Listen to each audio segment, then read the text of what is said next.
हमार गाना देखे खातिर हमार चैनल के सब्सक्राइब करी और बेल आइकन के जरूर दबाई। Music present. अरे गुडना, अरे काहे इतना खुश है रे?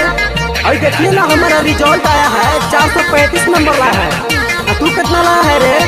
325 लाया है। तू कितना लाया महुआ? हम 426 नंबर लाया है। 426 नंबर लाया है। कैसे आ गया है रे? हम इतना दिन से पढ़ रहा था, हमारा आएगा नहीं क्या? तुम्हारा कैसे आ गया? जो ना कभी कॉलेज गया अच्छा नंबर लाया है। हाँ तो बिहार बोर्ड पगलाया है। जो ना कभी कॉलेज गया अच्छा नंबर लाया है। सबको मिला है फर्स्ट डिवीजन, बिहार बोर्ड पगलाया है। सबको मिला है फर्स्ट डिवीजन, बिहार बोर्ड पगलाया है। भैंस चराया वो टॉप है, पढ़ने वाला पछताया है। हाँ ये बात तो सही है।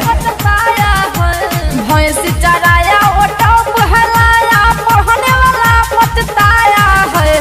सबको मिला है फर्स्ट डिवीजन, बिहार बोर्ड पगलाया है। सबको मिला है फर्स्ट डिवीजन, बिहार बोर्ड पगलाया है। बिहार बोर्ड पगलाया है? चुप, पढ़े हैं तब ना आगे बढ़े हैं। रे तो तू पढ़ा है? बहुत तक खेते खेते बउआ रहा था, लड़की पटा रहा था। इतना अच्छा नंबर कैसे ला लिया है रे? म्यूजिक डायरेक्टर विदर्दी विशाल।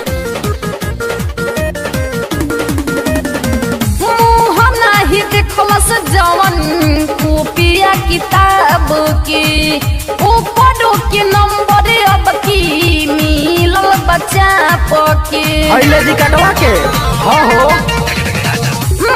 नहीं देखलस जवन कॉपिया किताब के ऊपर के नंबर अब की मिलल बच्चा पके।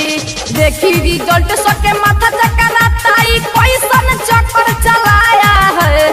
देखी रिजल्ट सके माथा चकराता, कैसन चक्कर चलाया है। सबको मिला है फर्स्ट डिवीजन, बिहार बोर्ड पगलाया है।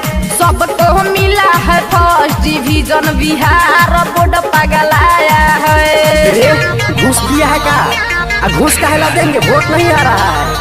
पलटू राम पलटाया इसलिए सबको पास कराया है।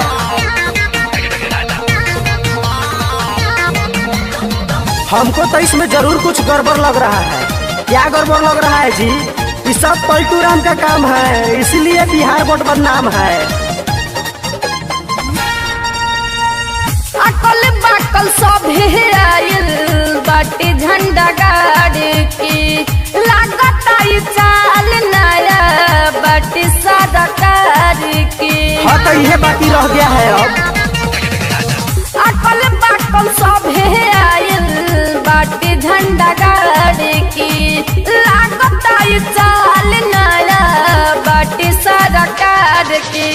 अभिराज टाइगर पंकज विशाल के अभी समझ में न आया है।